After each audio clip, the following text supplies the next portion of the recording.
Okay.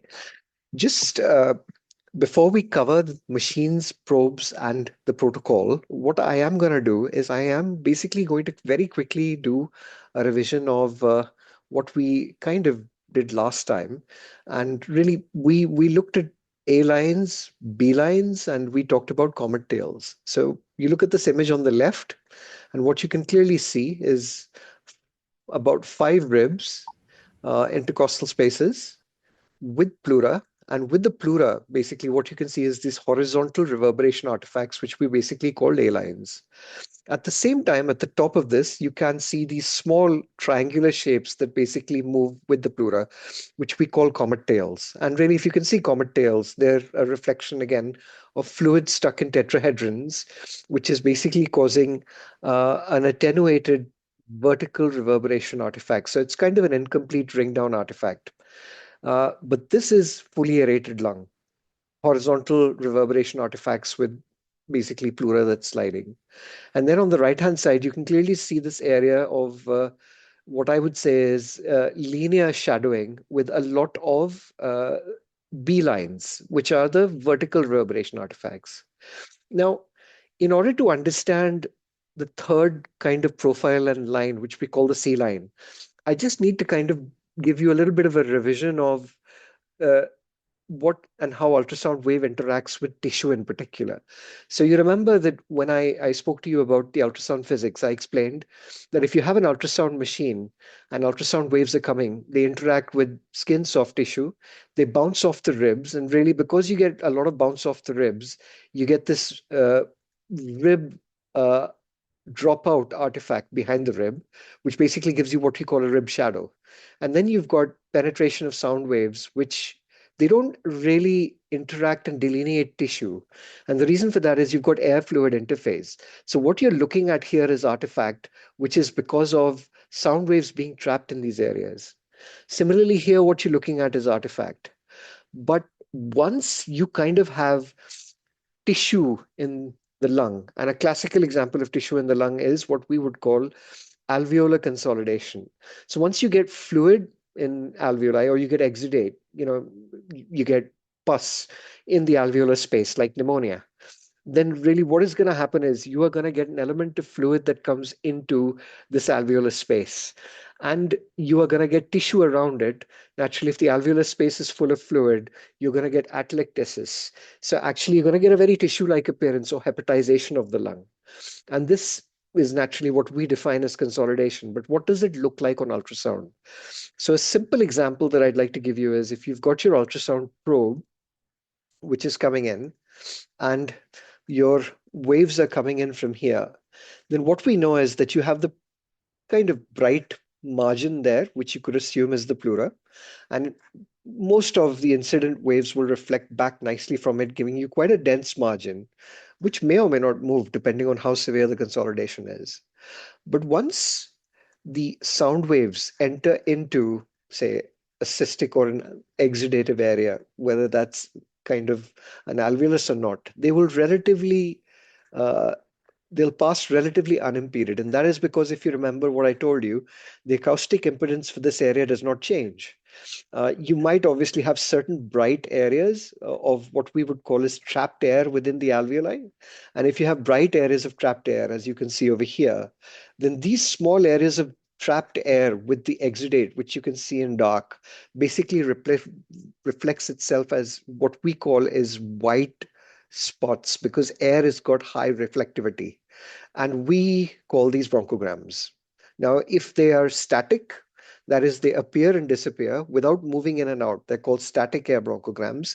And if they actually move in like a caterpillar, and I will show you images about it, how that looks, then really they are called dynamic air bronchograms. And dynamic air bronchograms are very classical for what we call as an infective pneumonia. In addition to that, like if an alveolar space has fluid in it, air can no longer enter into tissue. And what happens is tissue collapses around the alveolar space. And if tissue collapses or you have atelectasis around the alveolar space, then you've got sound waves now being trapped within these tissue-like areas. They will interact with these tissue-like areas, and you get what you call is the fine appearance of tissue or hepatization, like you see in the liver.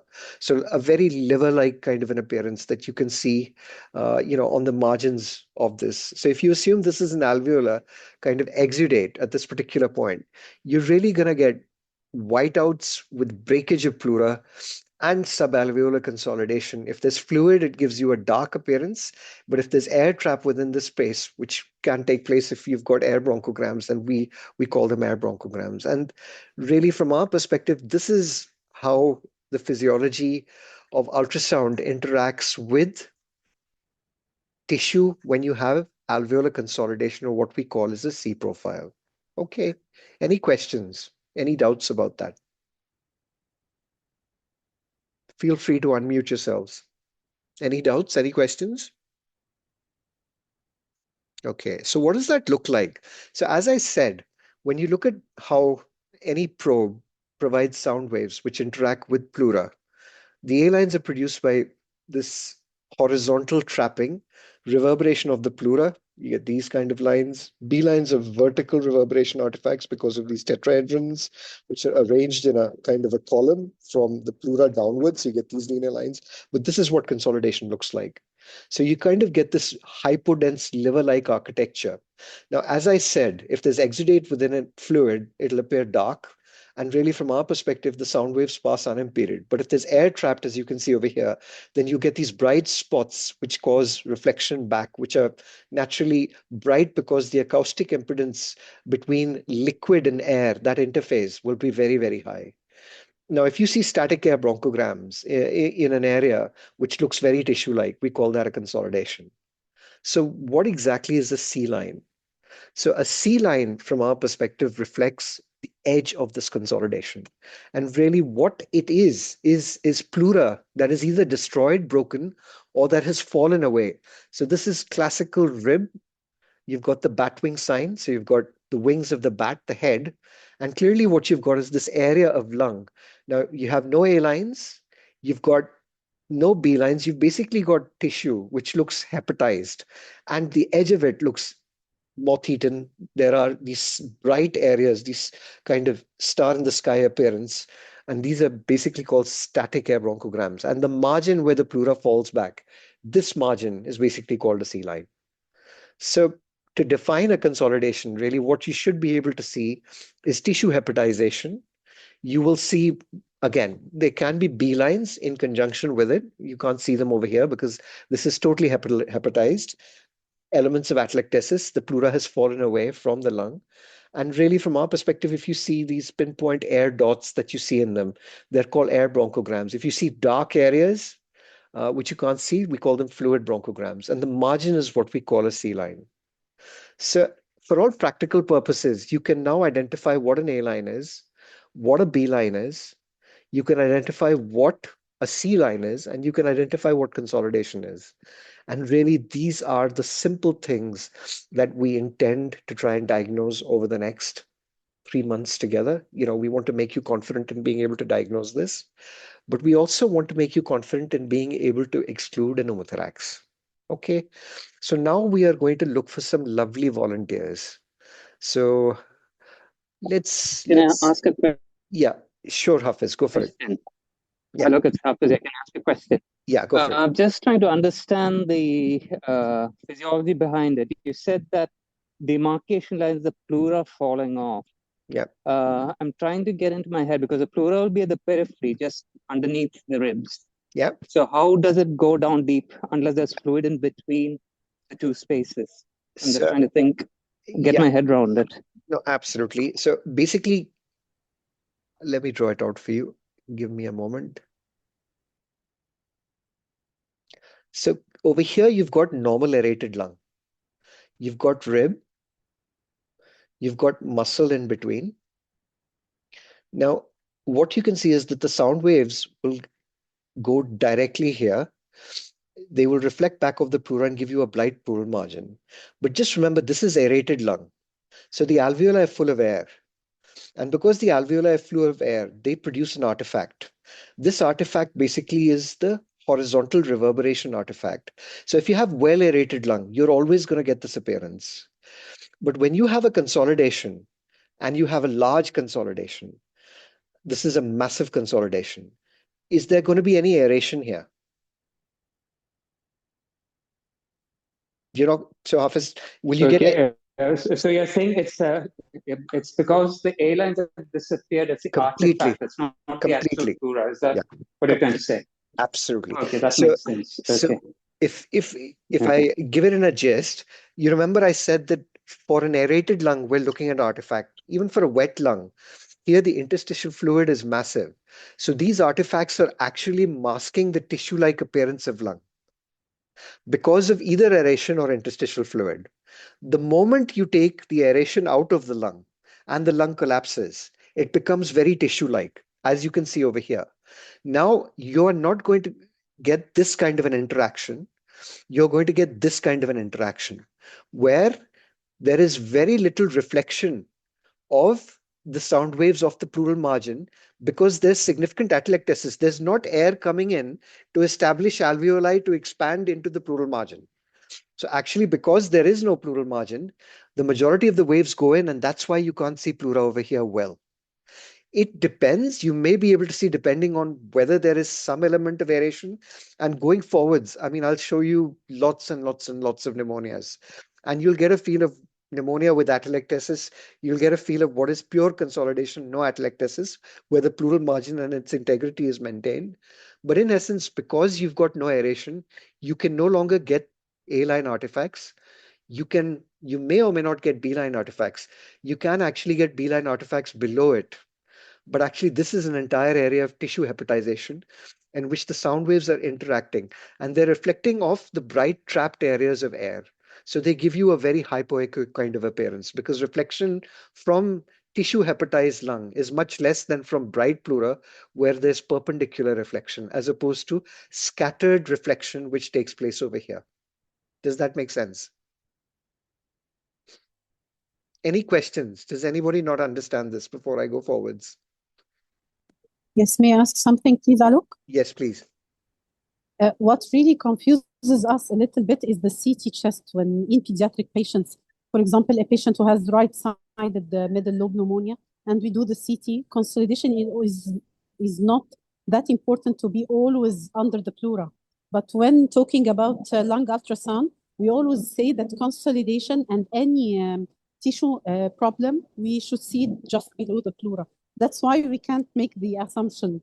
Understand me? Yeah, I completely get what you're saying.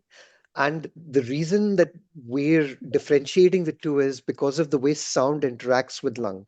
It's very different to the way radiation, chest x-rays, and CT scans basically present themselves.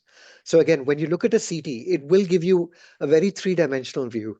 But just remember that when you're looking at an ultrasound, in particular in a perpendicular plane, you're cutting through one side of lung. So at some point, even deep consolidations will impact the way the superficial tissue aerates. So a simple example that I'll give you, and I'm going to make this crystal clear for you.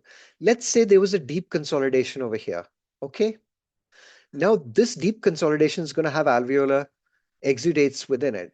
So it is going to affect aeration of this area. So you're not going to get the artifactual appearance that you would get. So even a consolidation over here, it doesn't mean the consolidation has to be here to affect aeration and to remove the artifact. Do you get what I'm saying?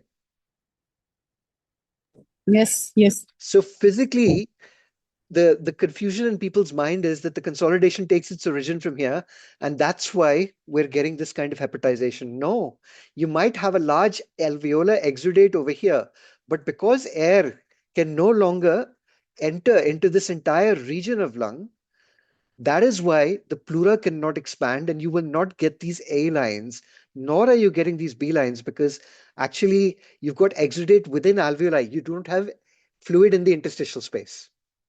So with these artifacts gone, this consolidation is causing this large area of tissue hepatization to be visible. And this can vary. In inspiration, you might have air going in. And if you have air going in, then in inspiration, you might see the pleural margin and you might actually see a combination of A and B lines. But in expiration, once air goes back out, this becomes atelectatic again.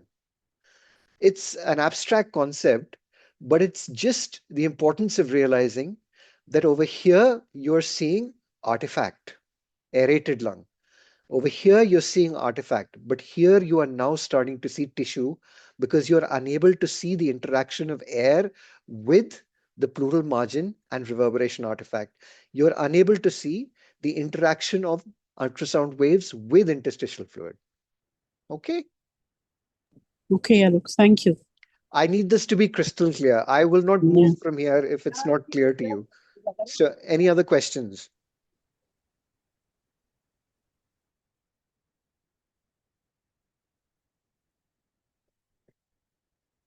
Is everybody happy? Yes, so far. Okay, okay, let's move forwards. So this is what a consolidation looks like. Hepatized lung. Air is not going to basically hit this margin over here. So what you've got is pleural line atelectasis. This is not pleural line at this particular point. You're seeing an element of aeration of lung, as I said, with atelectasis over here, with static air bronchograms. So what I'm saying, and this is a static image, actually in inspiration, you might be seeing pleura because there's an element of air that can still get through this consolidation. And you're seeing it in one particular plane. But looking at a case will help us delineate this better. So this is a baby, okay? This is a 23 plus 3 weeker. He's 14 days old. He is on high frequency oscillatory ventilation. He's on a map of 16. He's paralyzed and sedated. Now, background is this baby was delivered with prolonged rupture membranes at 23 plus 3 weeks of gestation. He had E. coli. The mother basically had E. coli on swabs and UTI, and eventually ended up kind of having 2 weeks of antibiotics.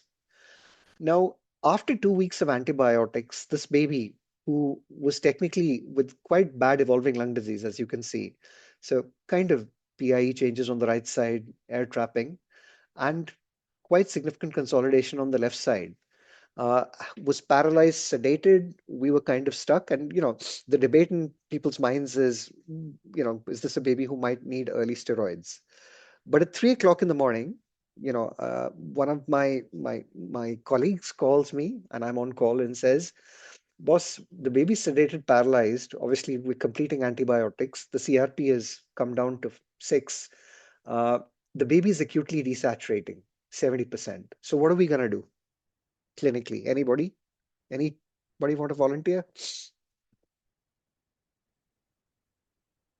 Doris? Yes, may I say? Yeah, go for it. Yeah. Who is this? Okay. I'm Shireen. Okay, Shireen, go for it. Shireen. Yeah. Okay. So if the baby is acutely desaturating, I have to go to my ABCD approach or dopes. I have to Brilliant. check the tube whether the ET tube in place or not. I think it is in place, but maybe the baby will need suction if I think that it is obstructed. Also, baby desaturating with this hyperinflated right lung, I have to exclude pneumothorax as well. So I may need to do lung ultrasound or rapid chest X-ray if I can do it. Yeah. Also, maybe the lung collapse, but I see the tube in mid position, so it's not shifting too much right or left to make the other lung collapsing. So for me, I want to check the tube. I want to check pneumothorax. Maybe this is the acute things I want to check up. So this is the X-ray that was done in the morning, and you've doped the baby.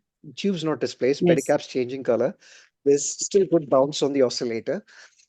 You kind of don't have an obstructed tube because you can see good bounce. You have really good oscillatory breath sounds bilaterally. There's nice wobble. You transluminate, and I mean, this baby is quite extremely preterm. It's a little bit more bright on the right than on the left. You make the room as dark as possible. You're not really convinced the baby transluminates, but maybe a little bit brighter on the right than the left. No concerns about equipment failure. And there's no pre and post ductal saturation difference when you look at the SATs. You do a gas, and your pH is a pH of 7. It's dropped from 7.3. Your CO2 has basically gone up. It's about 12 kilopascals, near the range of about 90 millimeters. So quite a marked respiratory acidosis. Okay, so what are you going to do next? According to the chest X-ray, and that now I don't think there is no definite pneumothorax. Maybe this is pulmonary interstitial emphysema. That's why the baby is still desaturating. Maybe I will make some changes in positioning or something like that to Okay. save time. So Okay. this is an X-ray from the morning. It's 12 hours back. Okay. No, it's not the one that I did 3 a.m. No. Yes, I have to repeat the chest X-ray, and of course I can do a rapid lung ultrasound to know what's going on. Okay. So in my setup, when I was in Southampton, getting a chest X-ray basically meant calling the on-call radiographer in. It would take about 20, 25 minutes before the person hit the unit, got the machine out, got to the baby. And pretty much, I mean, I'm just saying that you've got a reasonable amount of PIE on that right side. It's a wee bit bright and an extremely preterm baby who's sedated and quite edematous by now. He's third spacing, so you can't definitively rule out a pneumothorax in this baby. You've got quite a high CO2 and you've got SATs of 70, no pre and postductal SATs difference. So should we all do a lung ultrasound? Yes. Okay. Yes, definitely. Okay. So this is your X-ray. That's the left side. So this is basically your lung ultrasound at this particular point. So basically what I'm giving you is, I'm giving you a flavor of, assume this is the right side anteriorly and the right side laterally. Okay? Yes. So Shireen, tell me what you see here. Okay, I can see one, two, three. I can see 4 ribs, and I can see the pleural line interrupted but moving and sliding. Maybe at the right side, at the extreme right side of my hand, I can see subpleural consolidations and few B lines as well.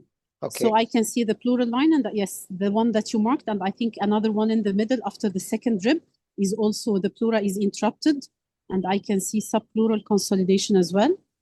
I can't see a line except only one row. I cannot see deeper than this. Yep. And there are few, I think, are the maybe 1 or 2 B lines I can see, but mainly the interrupted pleural line and the 2 subpleural consolidation areas. Okay. So I mean, when you class this, which diagnosis have you excluded immediately? This is an anterolateral X-ray. Yeah, yes. We were thinking first of pneumothorax, so I think there is no pneumothorax, yes.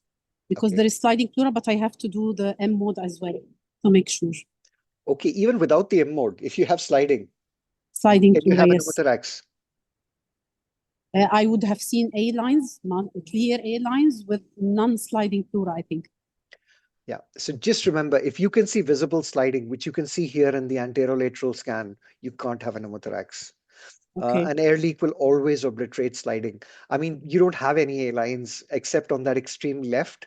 You might see 2, but really what you see is very tissue-like lung at this particular point with a significant consolidation, some aeration on that right side. So you don't have a pneumothorax. You probably have air tissue interface with significant consolidation. Now you've treated antibiotics. It's not very moth-eaten. And these areas, can you see these bright areas on the right side? This is what we call static bronchograms. So static bronchograms are basically they tend to signify consolidation. Okay. So you're kind of with consolidated lung. Well, the question is whether you might be able to recruit this lung, but let's do the whole of the lung ultrasound first and then make a decision. Okay.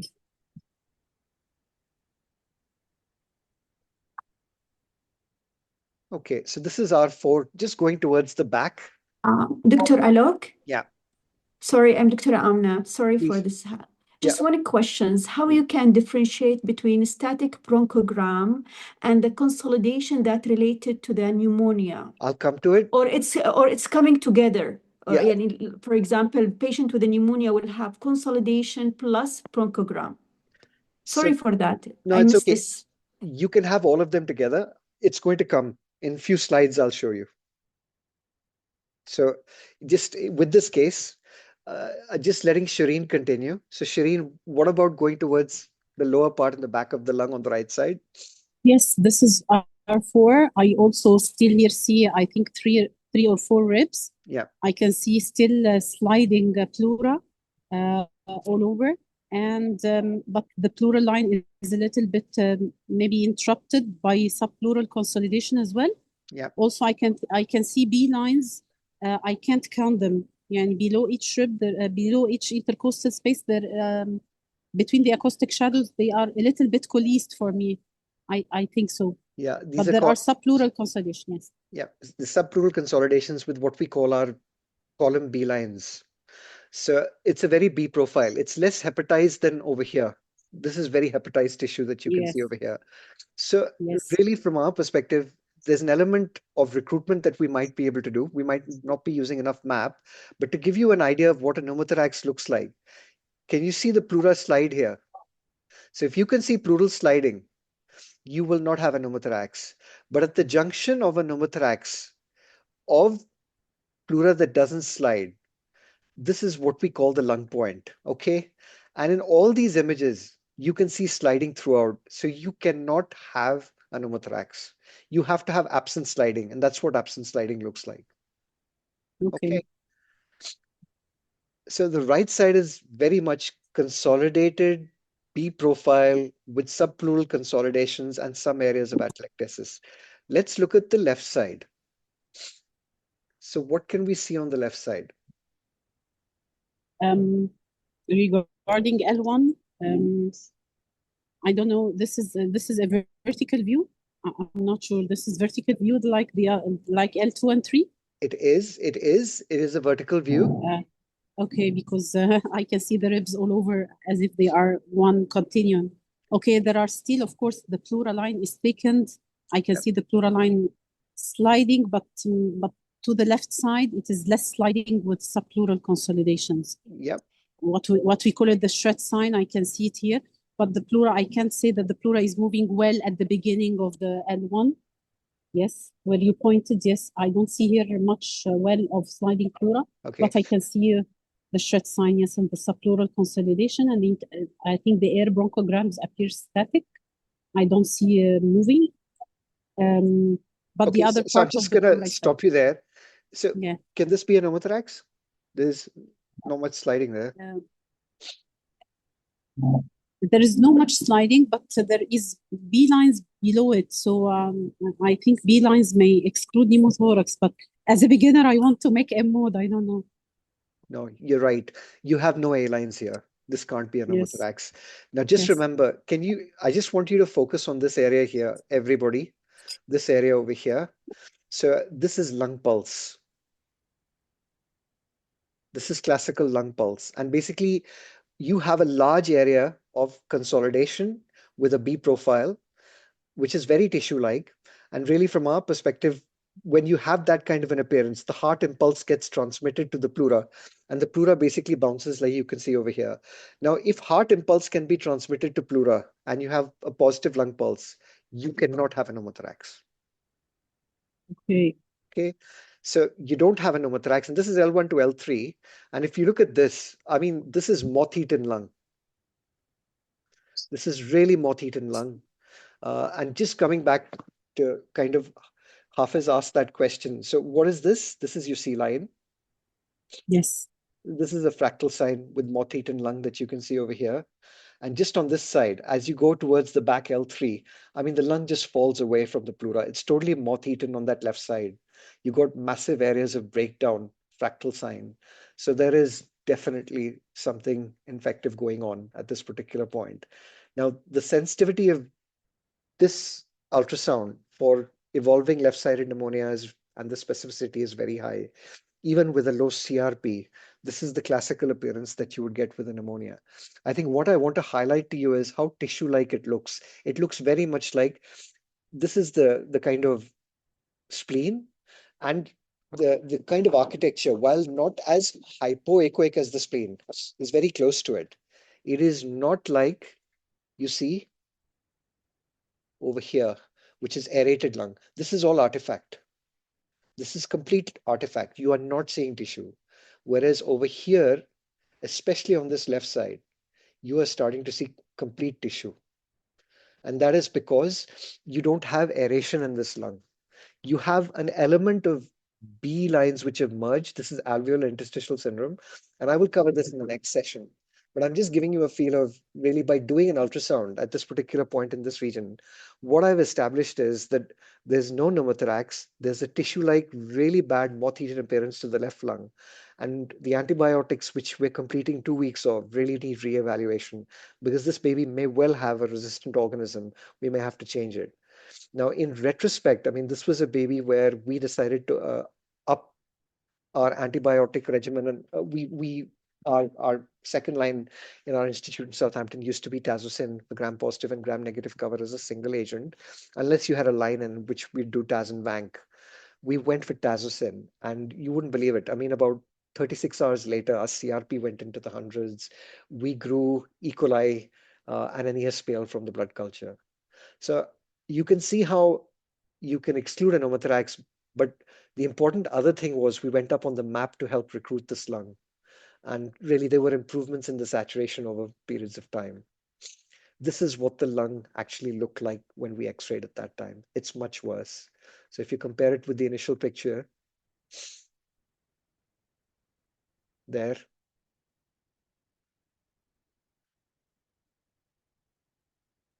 this is the way it looks at the moment. And really, we had to kind of recruit that left-sided lung at the cost of causing a little bit more air trapping on the right side. So the reason I'm kind of presenting this is I'm giving you a flavor of how you'll be presenting cases. So what I need is I need a slide of history. I need a very quick talk through the history. I've spent a lot of time here because I'm giving you the opportunity to try and make diagnosis. I'd also say to you that it's so easy because if you can see this kind of pattern in your lung everywhere, this is fully aerated lung. Now, if you can see pleural sliding with this profile everywhere, and I've seen 2 cases that I've done today, frankly, aerated lungs. We had a baby with a small pneumothorax, which me and Amna did today. And basically the pneumothorax that was there yesterday is just a small bubble now.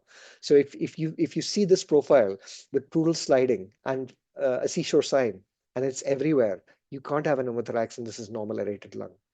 If you see this profile, but you end up seeing no sliding, as you can see in this slide on the right-hand side over here, there's no sliding.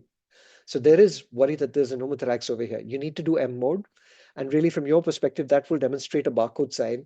And then what you're doing is tracing the lung point. And this is the lung point. It's where normal lung meets the pneumothorax, depending. And it helps you quantify the size of the pneumothorax.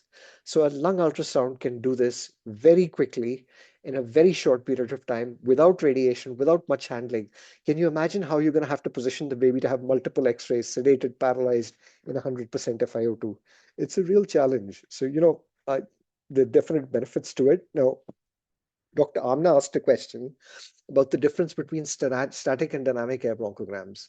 So these are static air bronchograms that you see over here.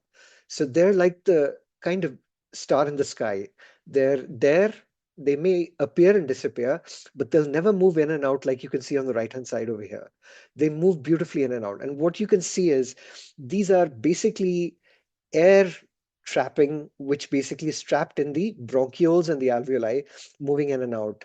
And what it basically reflects is exudate. This is hepatized tissue with a lot of exudate in the alveoli. And because air moves in and out of this, this usually indicates that you've got an infective pneumonia. If you have dynamic bronchograms like you can see here, and this is wholly hepatized lung, there's no pleura visible over here. It's very tissue-like with this kind of an appearance. You're really talking about a mnemonic kind of consolidation. But just remember, you can have consolidations which are mechanical due to secretions as well. That might take place because you've got obstructive atelectasis. It might be the case because you've got meconium aspiration in a baby. And really, those kind of clinical pictures tend to give you these static air bronchograms, which they stay in one place. They don't appear and disappear. RDS in particular, it gives you a lot of atelectasis because hyaline membrane disease. The hyaline membrane basically causes obstructive atelectasis of the alveoli. So you'll tend to get more static kind of air bronchograms in conditions like meconium aspiration pneumonia, pulmonary hemorrhage. But once you start seeing these kind of dynamic bronchograms, you're really talking about pneumonia.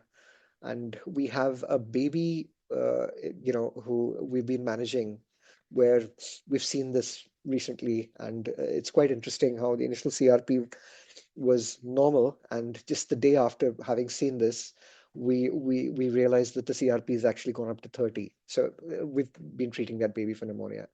So this is just a feel of consolidation. Any questions? Any questions? Can I ask you something, Arop? Please. Maria? Yeah.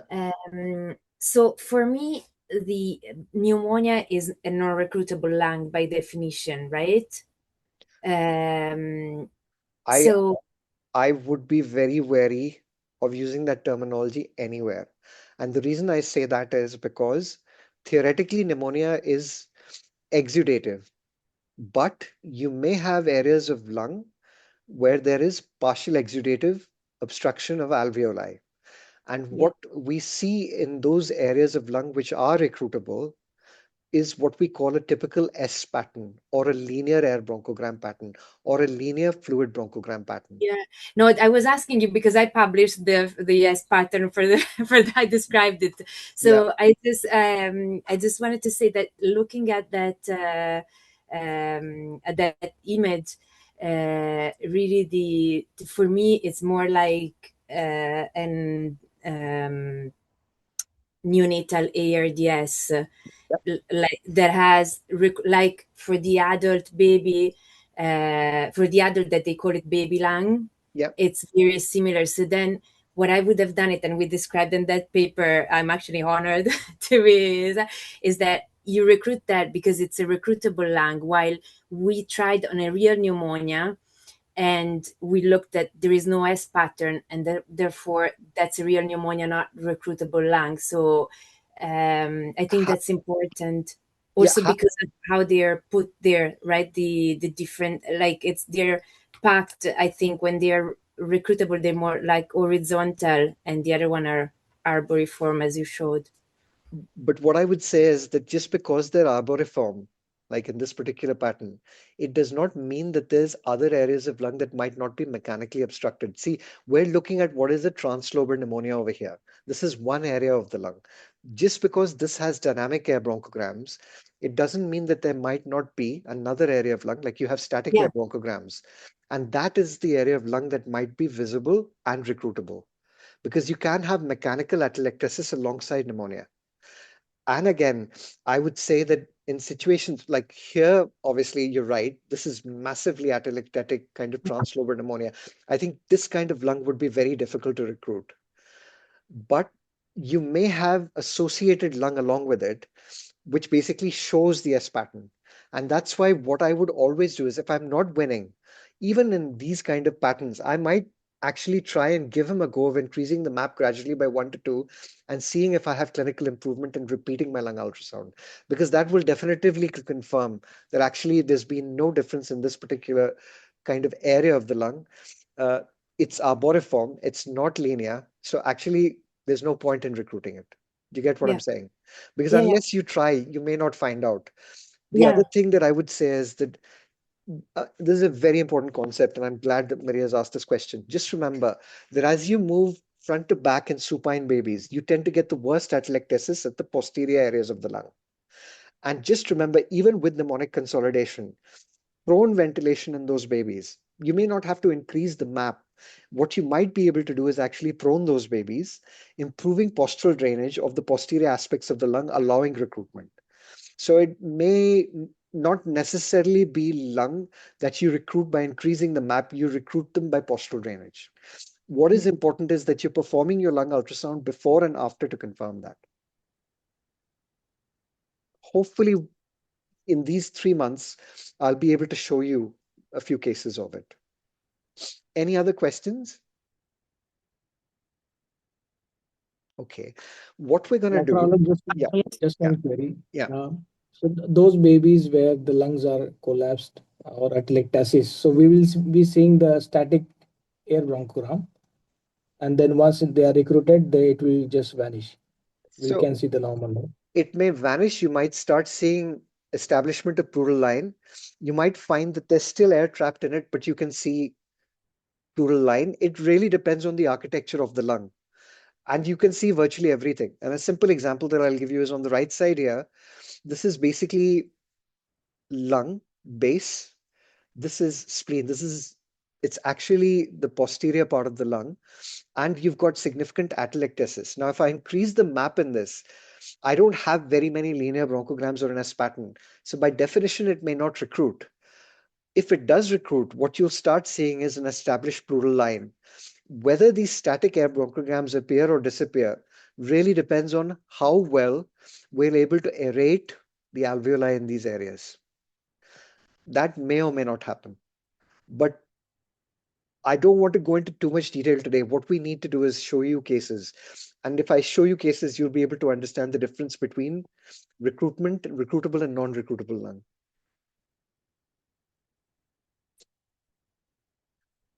So just in the interest, yeah. Yeah, Sorry. may I ask a question, please?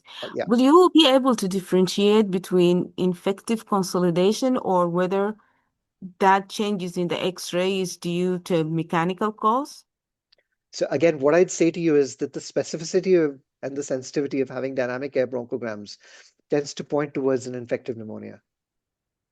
That is most of the research that's been done by Jinglu and a lot of work that's been done by Maria and in her publications really shows that when you get this kind of a pattern, as you can see in the right side, this tends to correlate with infected pneumonia. And the reason is the atelectasis over here tends to be because of the presence of exudate.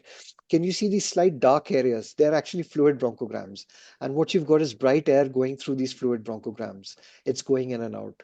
So in situations like this, and I will show you cases, give it time for you to be able to kind of make a diagnosis. In my experience, if I see this kind of a pattern, I'd be very worried if you're not on antibiotics. But remember, it won't necessarily reflect a difference between acute bacterial and acute viral pneumonia. Even viral pneumonias can give you fluid bronchograms. You can get an ARDS-like pattern with fluid bronchograms as well. Now that might be secondary to secondary infection occurring in a baby who's already got chronic lung disease. So yes, it points towards an infective cause. I think what I would say is that if you're not on antibiotics and you have this pattern that you have on the right side, I'd be very worried. Does that Okay, thank you. help? Yeah. Yeah, thank you. Okay. I'm gonna have to move on just because otherwise we'll be stuck. We always generate a lot of questions as we go forwards. Now, the first thing I want to talk about is just your machine.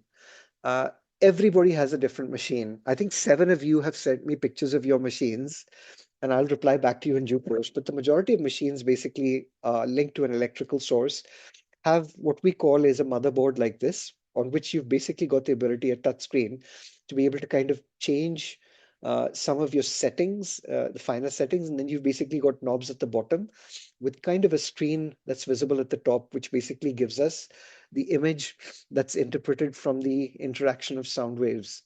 Now, this motherboard basically is what we call the control panel. You've got probes on the right-hand side. And from our perspective, what is important is that we know our machine very, very well. Now, for all practical purposes, I'm going to focus on the 4 important elements that we are going to use for lung ultrasound. It's very simple. Whenever you want to use a lung ultrasound, you'll either use a preset or you will use a probe which you have to activate outside of a preset. Now, to set up presets on your lung, really what you have to do is call your techs to basically come and set up a preset which basically talks about a depth of 4 centimeters in a term baby, 3 centimeters in a preterm baby, with a frequency set of about 12, I would say, in a preterm baby, with the ability to kind of be able to go up from 12 to about 16 or 18 where possible. And in the term babies, we tend to use presets which kind of stay at about 8 or 9. But the important thing from our perspective is that there are 2 kinds of machines. There are machines that basically auto-optimize at every level. So you do not need to use focus. You really have to change frequency to be able to alter your image quality. On the other hand, there's certain machines where actually what you'll have to do is change your focal zone to be able to see the pleura so that most of the sound waves get focused in on that region. They interact with that region, the pleural region, to give you very good pleural views. And then if you want to kind of see and get depth, you'll have to change. There'll be a kind of a toss-up between focal zone and depth. So a very good example is the machine that Manju sent me images of today, where having a focal zone position becomes quite important. But in the current GEs, sonosites, and Philips that you use, the images are auto optimized at every zone. So the echoes that are coming back from the entire lung zone that are reflecting back, they're at an optimal level, and you will not need to use focus. The most important thing from our perspective is ensuring that when you use your machine in those situations, that you set your depth at a common area. And I would normally put my preset on, uh, and then after that, I would set my depth knob here to 4 centimeters in a term baby and 3 centimeters in a preterm baby. And then to image optimize, what I would be doing is basically looking at the gain settings to increase the brightness or decrease the brightness, and then altering the frequency to the best frequency that gives me the most optimum depth of the image with the highest quality of interpretation. And if that means that it's a term baby, and I've done a term baby today, I mean, I've used a frequency of 7 because actually it gave me absolutely beautiful images in terms of what I wanted to see for the geography for 4 centimeters, along with very good pleural views. And actually, when we used 12, what was happening was we were just losing the deeper part of the actual ultrasound image. Uh, it becomes very relevant. And Maria asked me a question, why would it be relevant? So the reason it would be relevant is because if I have lung, say, for example, and I want to look at the deeper part of lung, and I'm only able to see the superficial part of lung, as you can see over here. So if I can only see this, and I can't see the deeper part because I'm using a very high frequency image, then really there's a very big risk at this point that I might miss dynamic air bronchograms. I might only see a few static air bronchograms. And that's why it's very important to be able to see the whole geography of the lung. For me, I would always say that your first scan in any baby, if you're doing it for your indication, has to be a comprehensive scan, unless you're making a rapid diagnosis of a pneumothorax in a baby, and that will be an anterolateral scan. So having adequate frequency that gives you the whole of the tissue delineation to give you high quality is very, very important. Setting your depth and changing frequency helps. But if you can't do that because you have to auto-optimize, that means that you want to see the pleural layer, and your machine basically does not auto-optimize all of the tissue layers by increasing echoes back from all of these, then really what you'll have to do is, if you want to see the pleura, you set your focus here. And really, if you want to see the whole image, and I can see a lot of dropout over here. I mean, it's not bad actually, but it's a little bit less delineated than this. Then what I might do is I might compromise a little bit on depth and put my focus in the middle. And really that means a lot of play, a lot of kind of changing of settings. Now, I'll be sending you a lot of images over the next few days of really how you can do it really with a preset. Now, just how many of you have already got a lung preset on your machine? And how many of you don't? Can you WhatsApp me, please, so that I can give you a little bit of a feel of how to do it? So that's very, very important. So as I said, the most important controls will be setting the depth 4 centimeters, getting adequate gain. So you want to get enough brightness, and this is decent tissue brightness. This gain is adequate. It's giving me good delineation because I can see the lung tissue in conjecture with the liver. I can see such good liver architecture over here. This is a non-ossified rib. I don't want it too bright. Again, this is just an example of the tissue. The brightness of the air shows through really nicely, but can you see how much dropout I have at the side? Now, I will need to basically increase my tangential gain, the gain on the left and right sides of the screen, to basically image optimize. And the reason why we're not getting such a good image over here is because we're using a sector probe. Now, actually, can you see the difference between using a linear and a sector probe? If I had used a linear probe for this particular image, I would have gotten much better images. I would have gotten much better geography. So again, in neonates, we tend to use linear probes. Simple steps: turn the machine on, search for your patient, enter your patient details. Remember, for the purposes of our training, we want non-patient identifiable material. Please don't even by accident put patient identifiable material up in any of our sessions. I will not be kind of sharing the non-didactic portion of the sessions with you on YouTube. They will be kept separately.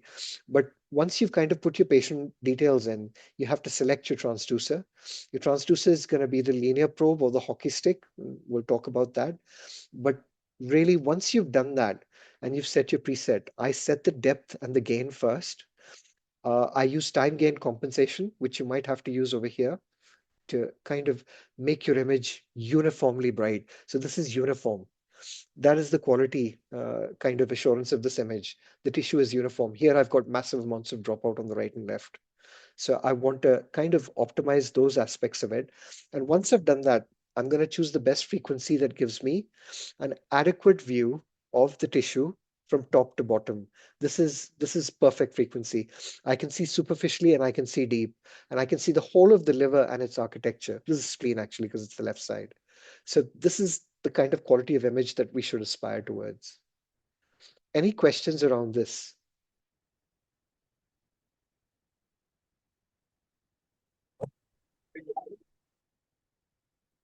Any questions? Okay, I'm going to move on. So that's the machine. The next step is obviously gel application. Now, this is really, really, really, really, really important. When you echo or you do lung ultrasound, and especially when you do echo and lung ultrasound, can I just say gel is cold? Now, if you look at me, if you put cold gel on a baby, he's going to arch. And what is important is to get the best quality images, you need to keep the probe perpendicular to the chest. It needs to have good contact and good alignment. Now, if the probe is kept and the gel is cold, the baby will arch, he'll try to take himself away. If you do it on the back, your images will be absolutely horrible. Just try to warm your gel up a little bit. But more importantly, what I would say is you need to apply a uniform layer of gel. Gel needs to be applied in its entirety. And just remember that when you apply gel in its entirety and you want contact at 90 degrees, see what you're aspiring for at this particular point is this image. And this image means good contact, which delineates the tissue, which is a probe that's kept perpendicular. But you have to have gel in its entire contact. Some of the dropout that you might see over here is because you don't have enough gel. Your sound waves are not penetrating those particular areas. And I can't emphasize this as being very important aspect of doing lung ultrasound. Now, why is it important? Because when you use gel, a lot of us, when we don't get good images, we tend to press the ultrasound probe quite hard. And when you press the ultrasound probe quite hard, it just pushes the gel out towards the peripheries. You kind of reduce the amount of gel. So when you're using your probe, it's really important. Your probe should be dropped on the baby very lightly. It should be touching the baby. We do not want to press. Pressing makes our images worse and makes our interaction with the baby much worse. Any questions about the machine and the probe so far? So what kind of probes do we use? So we use two kinds of probes in neonates. We use the linear probe and we use the hockey stick. If you don't have either of them, but you have a convex curvilinear probe, which basically gives you a frequency of 8, I would use that. It's a very good probe.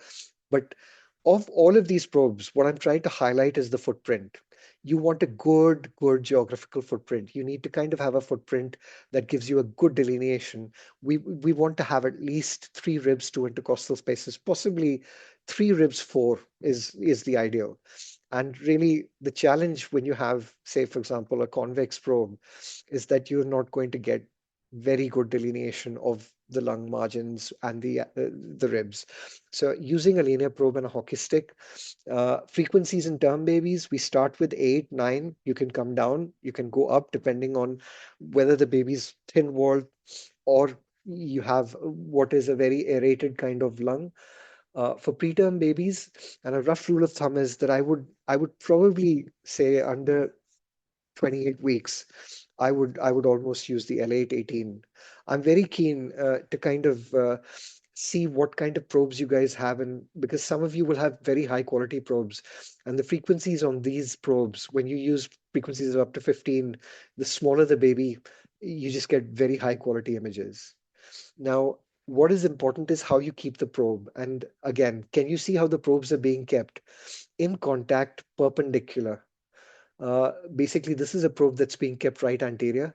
This is how the hockey stick's being kept, obviously with the marker above. Markers are always kept cranially when you're doing perpendicular scanning. This is perpendicular scanning. And for all practical purposes, this will be the probe positioning that we will use for the majority of our scans. You only ever do horizontal or intercostal scanning, parallel scanning, when you really can't find anything on perpendicular scanning and you want to look at a particular focal area. If you don't have a hockey stick or a linear probe, then really a curvilinear probe will suffice. If you don't have anything, just use your microconvex C85. Use the highest frequency that you can use, an 8 in a preterm baby, to be able to give you the best delineation of the margins. You can still make very good interpretation with it, as I'll show you with cases. Now, how does the probe actually impact? Now, just giving you an example of a linear probe, can you see the geographical footprint? Again, if you use the appropriate frequency, you get the full depth of it. You're getting a very good image here. You are getting a little bit of dropout deeper down. So really what you need to do is, if you were using, and this was a preterm baby, we're using a frequency of about 12, you might want to drop it a little bit just to get a little bit better delineation of the deeper aspects of tissue. Here you're using a convex probe, and really from our perspective, you're not getting a lot of deeper penetration. And the reason for that is you're kind of probably using a frequency that's high, maybe 8 or 9. Dropping it might be able to give you a little bit better delineation. But can you see how many ribs and intercostal spaces you can see with a linear footprint, as opposed to having a kind of a convex curvilinear probe? Seeing pleural sliding will be more difficult here than it will be on the right-hand side. So hence why we prefer the linear probe. Again, just examples of the probe. This is a linear probe, high frequency. We're concentrating mainly on the pleural margins because we're using high frequency. The depth here is not very much, but it's giving you such good anatomical delineation for a preterm kind of a baby. Now, you can see the difference where in image A, you have good delineation because you're using a high frequency probe.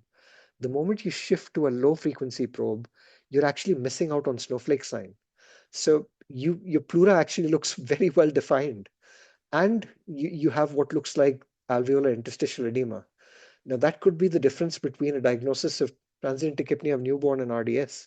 This baby actually needs surfactant because you're not using the right frequency of probe. You're actually diagnosing this as something completely different. So it's very important that you get this right. Again, just looking at the depth, if you use a high frequency probe, you're losing out on the deeper areas of lung. You have to kind of define whether you need the depth. There's no point of looking at 8 centimeters of depth in a baby who's about a kilo, because actually what will happen is the sound waves will not be able to reflect back from the deeper area, and you get this area of what we call as black dropout, similarly seen over here. Now, this is a linear transducer, and really what needs to happen in this particular situation is the frequency needs to drop. The frequency here is kind of 9. Again, the frequency here is 10. And really the real difference when you look at these two is the same case, but you can see a B profile here and you can see an A profile over here. Now, if you're in situations like this, you have to clinically correlate. If I have a baby with no respiratory distress and I'm kind of using the wrong frequency and the wrong probe and it's giving me this kind of picture, uh, I I would try to image optimize, because actually it does not clinically correlate. And that is the most important take-home message that you will take from this session today, that if you're not clinically correlating, you might end up making mistakes with how you make decisions with regards to treatment. Where possible, I would like you all to start using a lung ultrasound preset. A preset, basically, from our perspective, means that for a term baby, you need a depth of 4. You need to start with a frequency of about 8 or 9, work your way down, uh, try and make sure that you've image optimized at every level to give you a uniform image. For a preterm baby, really what we're talking about is having a depth of about 2.5 to 3 centimeters, starting with a frequency of 12, moving up if you need to, maybe moving down if he's a slightly big preterm baby. If you're not able to image optimize at every level because you're not using one of the new GEs or the Philips, you may have to use a focus zone. Normally, most machines have a single focus zone. So if you want to examine the pleura, keep your focus at the level of the pleura. But if you want to see the deeper elements of the lung, you might have to keep your focus slightly lower down. Importantly, there are some machines which can have two focuses at the same time. So if that's something your machine can do, just get your text to set it up. Any questions? Any questions? Yes, please, Alok. Yeah. I want to know what is the best view to see the ribs. Sometimes when I apply the probe perpendicular, I see the ribs as arching echogenic ribs, and sometimes they are the dark circles that we always see. So which is the best to get the rib, or it's not important? No, it is important. So I need you to get an image like this. If your probe is perpendicular, you will get a Yes. square image with lung as square blocks, and you will be able to see the lung in its entirety. Okay. So So if I got the 8 lines in front of me, for example, yeah, I don't need to have a specific view for the ribs. no. The No. important thing Okay. is these ribs are hypoechoic in the center. They're not ossified. The more term you Yeah. are and the more you become an infant, they become ossified and you get more Ah, dropout. So that's why preterm lungs are so well visible yeah, because the that's ribs aren't why. ossified. They're beautiful. Yes. And this is basically preterm lung that you can see over here. But if you start looking at infants, bigger babies, their ribs become ossified. And that is why we tend to use convex probes for infants, children, because the ribs are ossified, and using a linear probe with ribs that are closed by means that you get much less of a footprint because you have complete dropout.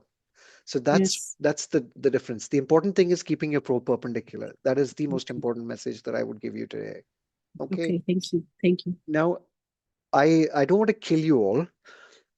What I would like to do is very quickly just talk a little bit about the basics. We'll take the details of lung protocol, a step-by-step approach and nomenclature in the next session. But what I would like to talk about is the infant and the environment. Now, image quality is very important with lung ultrasound. Uh, Having good quality images which give you good interpretation as clips is very important. You should be able to see sliding. You should be able to see tissue sign. What you don't want to have is images that are kind of topsy-turvy, where you can't delineate the ribs. You don't know whether you can see a batwing sign or not. And for that, infant containment and positioning is the most important aspect.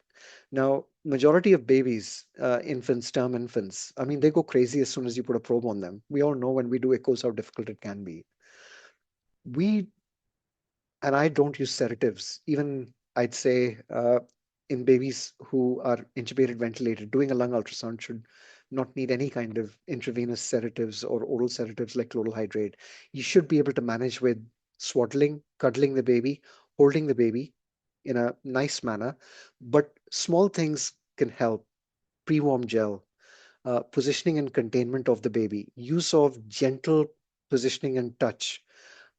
Again, if I've got a very sick baby who's on the ventilator, an example is the baby that I kind of showed you an image of. Now, if that baby is in 60% with SATs of 60, and I start doing a lung ultrasound with a probe on his chest and he stops wobbling, he's going to desaturate. So is it a baby where I need to pre-oxygenate a little bit? Is it a baby where I might think that actually, we want this baby to be relatively well sedated? That's a baby where I might want a dose of morphine given because I don't want him fighting, de-recruiting. It may be a situation where a tube gets dislodged, and I wouldn't want that to happen in the middle of a lung ultrasound. What is crucial is that you don't want babies to become hypothermic. So small things like infant positioning. For supine babies, this is a really good example of swaddling. So you have somebody holding the hands so that the probe can interact with the chest. And I mean, technically, a little bit of sucrose, a dummy. This is a really good example of how I would image the anterior part of the chest. To image the lateral part of the chest, I'd get my attendant to drag the arm up, like you can see like this, so that I can get right angles in. If I keep my arm like this, I'm not going to be able to get into the top portion corners of it. Now, this is the worst way to do a lung ultrasound. They're doing a subdiaphragmatic view. Your baby is basically with all his clothes on. Now, if you take his shirt up, you try and take a baby grow off, you fight, you're just not going to get high quality images. The baby will fight you. There'll be gel on the clothes, there'll be gel on the baby. Where possible in term babies, my advice is try and expose them safely. We don't want them hypothermic. We don't want you to do a lung scan. Traditionally, lung scan should not take more than 2 minutes. So it's a very quick scan.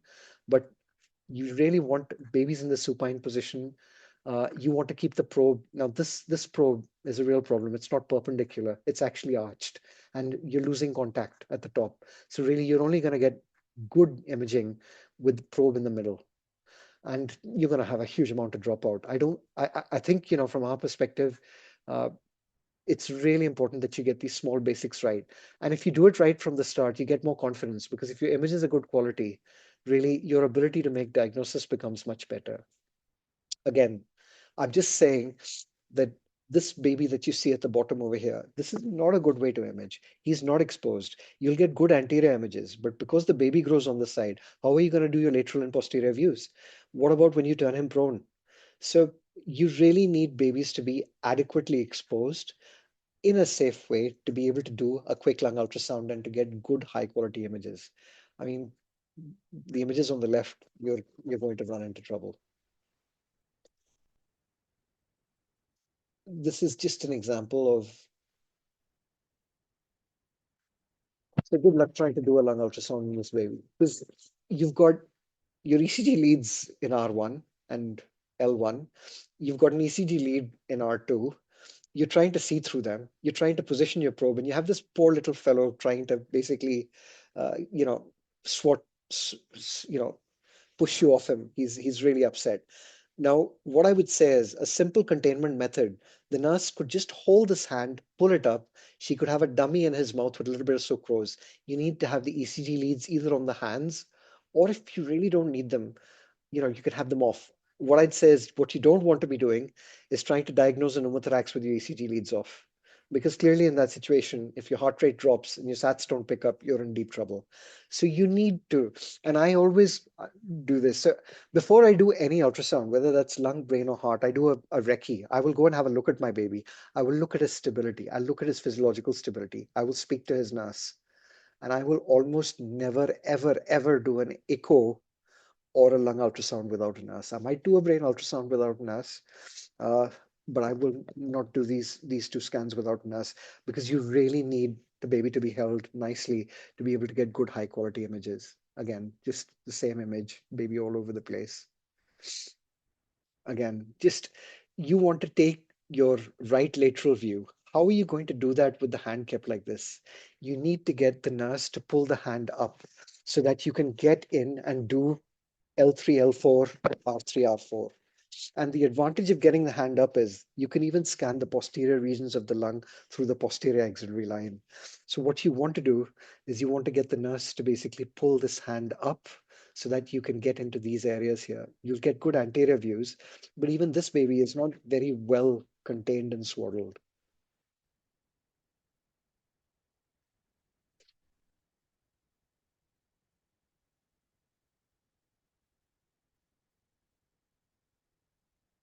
So, I mean, this is just a bladder ultrasound, but the reason why I'm trying to show they're doing a bowel ultrasound here is, can you see how hard the person's pressing, how distressed the baby is?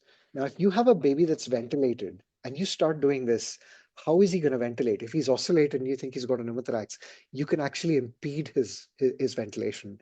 You do not want to press hard. You just want to drop the probe on the chest. There should be touch, good contact.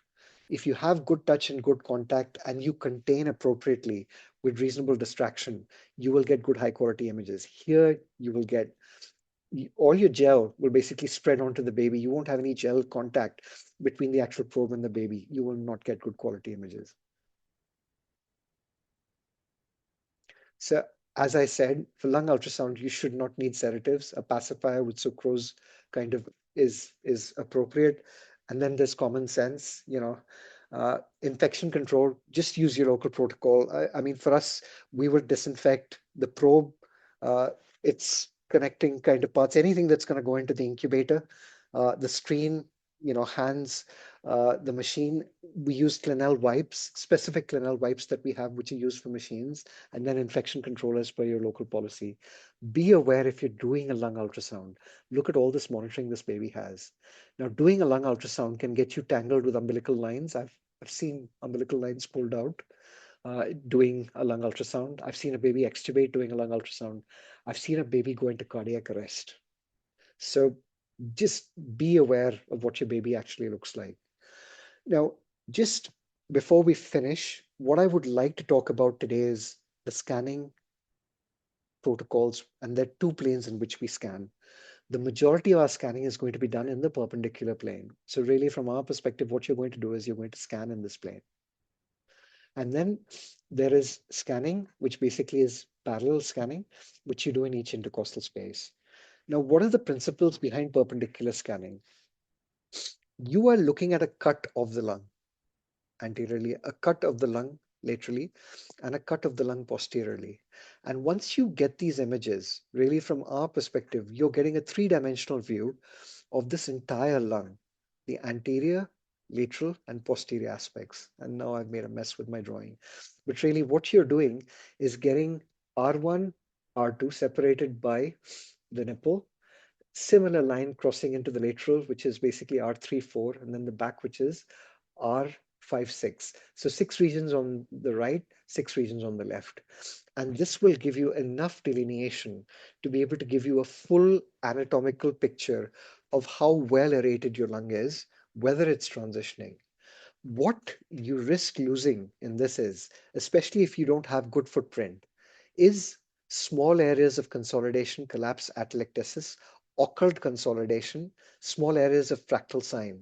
And again, what I would say is that you risk in situations like this missing solitary pneumonia, kind of areas of consolidation that might be very focal.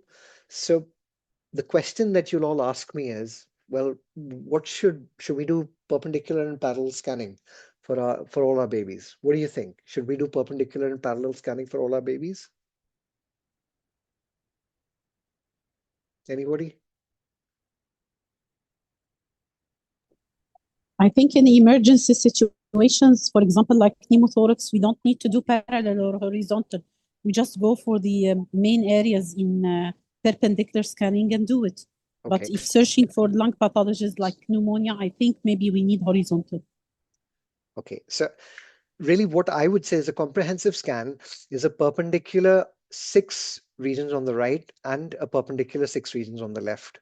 That is a comprehensive scan. Any baby being scanned for the first time should have a comprehensive perpendicular scan by definition. Where would I do parallel scanning? If I have a baby who has significant respiratory distress and I do my perpendicular scanning and I cannot pick up any pathology, then really from my perspective, I would be very circumspect. I would then go and look at each individual intercostal space, and I would do it as quickly as possible. It doesn't take much time, but really those are kind of indications where I would think about doing it. Again, if I'm in a situation where I am worried about, say, a congenital pneumonia, which might affect, you might have a right upper lobe collapse consolidation, and you find that you've done most of your R1 and R2. I've seen right upper lobe collapses missed. There can be a lot of confusion between the thymus and right upper lobe collapse as well. You need to be very careful about it. But in those situations, what I would say is a perpendicular scan followed by parallel scanning. So I'm scanning a particular area. I'm looking for a particular thing. I'm looking for a fractal sign. I've got a baby with previous pneumonia. And actually what I'm trying to see is why the CRP is going up. Is there a pleural effusion? Do I need to look at each individual space to kind of see how that's evolving? So there are specific indications for it, but in the majority of cases, we'll always just do perpendicular scanning. And perpendicular scanning can be done in 2 minutes like this. This is a perpendicular scan with the hockey stick, and this is the kind of image you get. Now, with a hockey stick, you'll probably only get 2 ribs, 3 intercostal spaces. But with I would say this is a linear probe, you're getting such beautiful imaging. Again, you're losing out on the deeper part. Can you see if you don't use the right frequency, how you just lose out on what's below? Now, here there's an A profile, so it doesn't make a big difference. But if you've got pneumonia, consolidation, atelectasis, you could miss out on static or dynamic air bronchograms below that. You might miss out on a B profile. Uh, it's quite interesting how recently, uh, I think about 3 months back, I was scanning a baby on the right side, and really I wasn't using the right frequency. And as soon as I started using the right frequency and was able to see the deeper part of the lung, I could actually see what we call as heart acoustic artifact. And really, it was massive on the right side. And actually, that baby turned out to have a dextrocardia. So again, it's just really important that you're using the right frequency. We do 12 region scans. Now, this is normal international nomenclature. So R1 is right upper anterior, R2 is right lower anterior, L1 is left upper anterior, L2 is left upper, left lower anterior. And you can just see how wordy it becomes and how easy we can confuse ourselves. So a simple rule of thumb is we've agreed, and we've published that we will use a numerical kind of delineation for 12 region scans.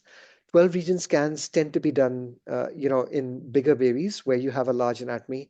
Actually, in smaller babies, there's recently talk of really just doing R1, R2, and keeping the lateral regions as one single area, which we call R3. Again, do what you protocolize in your particular unit. Having a report that basically looks like this with all of these regions, it just does my head in. I just can't cope with it. Numbers work much better for me. This is just an example of how we do parallel or transverse scanning. And this is what a parallel or transverse scan looks like. Just remember, you will see rib shadow with a pleural line, which appear longitudinally parallel to each other. And then you see these A lines, as you can see. Again, you're losing out the deeper area because they're not using a good frequency. As soon as you drop the frequency, can you see how much more better the image is? You can see deeper A lines that are coming through. So this is basically what I would say uh, parallel scanning actually looks like. So that's perpendicular scanning. This is parallel scanning for you. Quite easy to do. And then there's transdiaphragmatic scanning. I'm not going to talk about that today. That's really good for seeing pleural effusions. But that's it, guys. Any questions? So I'm going to just summarize what we've kind of talked about today, just very quickly before that, is we, at the end of our third session, we've basically done the physics of lung ultrasound. We know what an A profile looks like. This is well aerated lung. This is good, high quality imaging. You can see multiple ribs, multiple intercostal spaces, pleura that's sliding. You can see A lines all the way to the bottom up to 4 centimeters. You're getting really good depth penetration over here. And that is because of using good ultrasound settings. A lines are horizontal reverberation artifact. B lines reflect interstitial fluid. When you get interstitial fluid, you get multiple B lines. More than 3 B lines per intercostal space is always abnormal. Once B lines become very, very thick, they merge together, and you basically get columns of B lines. And if they become thicker, they become white out. The third thing that we've talked about is consolidation. Remember, the first two are artifact. If you remove these artifacts, then really what you get to see is really tissue. That's where you're really seeing anatomy. And then we've talked about the difference between static and dynamic air bronchograms. We've talked a little bit about the fact that there's certain bronchogram patterns, like the S pattern, or what we call as linear air bronchograms, which are recruitable patterns. There's a whole session that we'll do on it, and we'll see lots of cases. And then you have these dynamic bronchograms. I call this the snake sign. It's like a snake.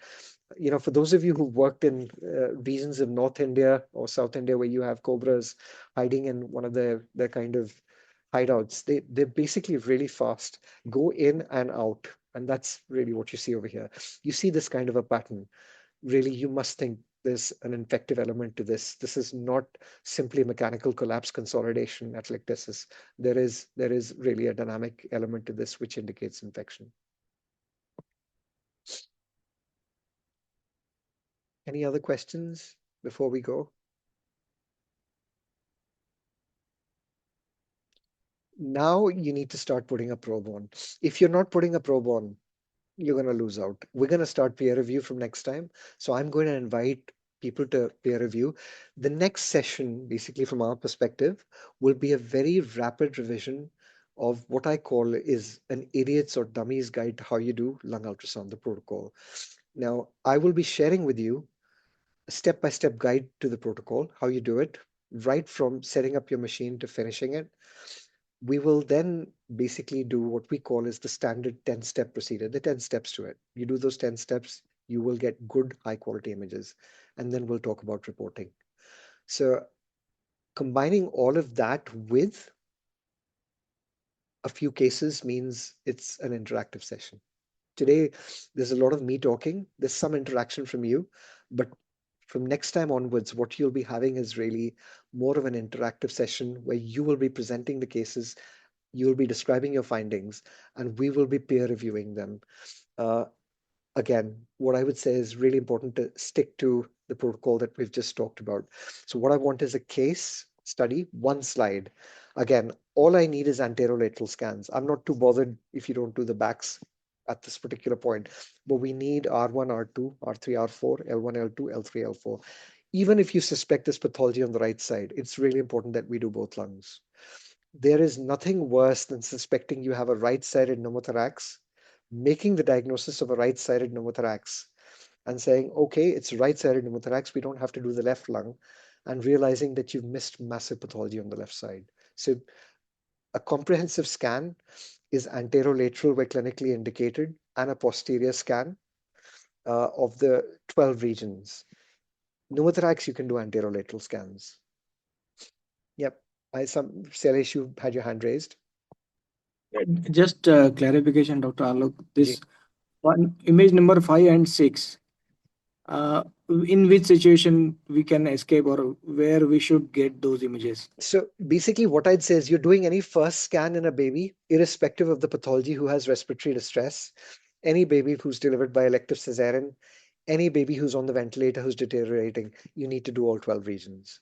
But you have a baby who's rapidly deteriorating and you want to do what is called a safer protocol because he's crashing. When you really need to exclude cardiac tamponade, make sure the tube's in the right place. Now, we know that air rises anterolaterally. Now, if air rises anterolaterally, there's no point in doing the posterior zones unless you've got a massive tension pneumothorax. I'd be really worried if you were trying to use lung ultrasound to diagnose a bilateral tension pneumothorax. It should be clinically apparent. You should have made that diagnosis before an X-ray and a lung ultrasound. So kind of, I would say, air leaks, anterior, lateral. Pneumothoraces is where you're going to do anterolateral scans. The only other place is RDS when you're deciding to give surfactant. And can I just say, actually, from my perspective, if you do not see the backs of the lungs, you have real potential about missing RDS and underestimating it. For me, anterolateral scoring I have no problems with, but I will always do comprehensive scans where possible. That means 12 regions, 6 on the right, 6 on the left. Does that make sense? Where should be the position for R5, the 5 and 6? Okay, so for R5 and 6, what you're going to do is basically, we were going to talk about this in the next, but we can quickly show it to you over here.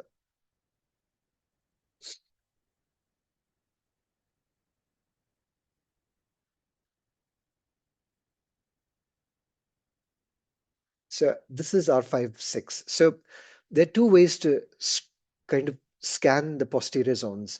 So if the baby is supine, you're going to scan perpendicular, anterior, and lateral.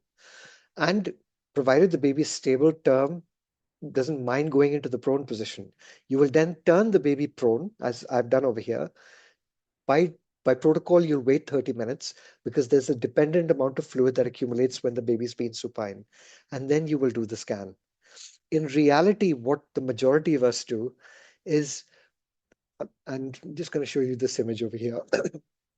We may turn the baby a little bit to expose the posterior axillary line, and we will scan the posterior regions through the posterior axillary line, which kind of means, personally, from my perspective, I just get the nurses to raise the hand up here, turn the baby a little bit like you can see over here, and scan the posterior regions through this line. You must be careful not to have the scapula in the way.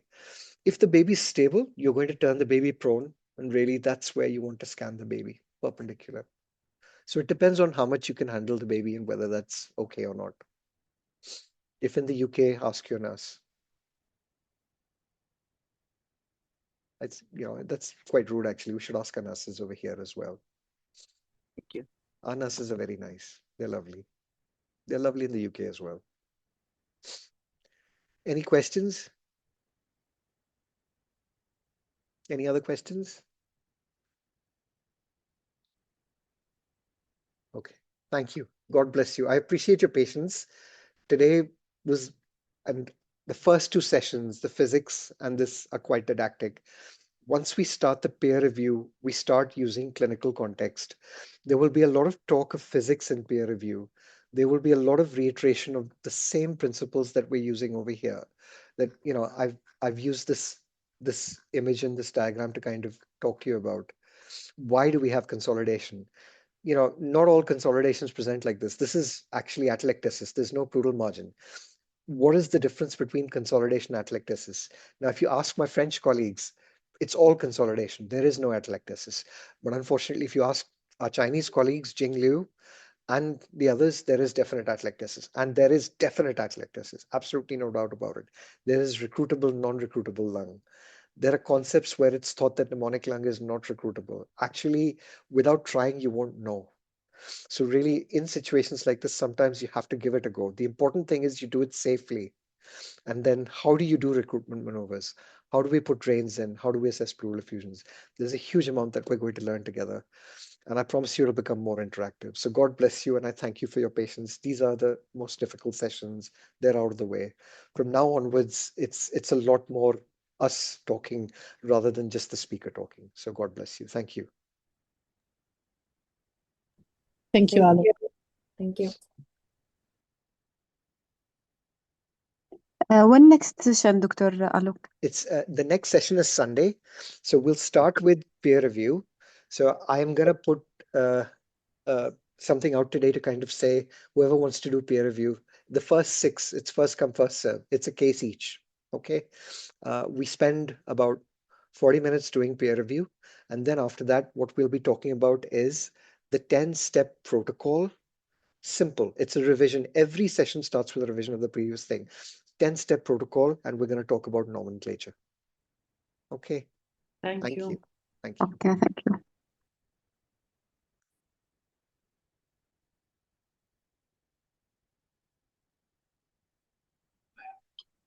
Thank you, Dr. Alok.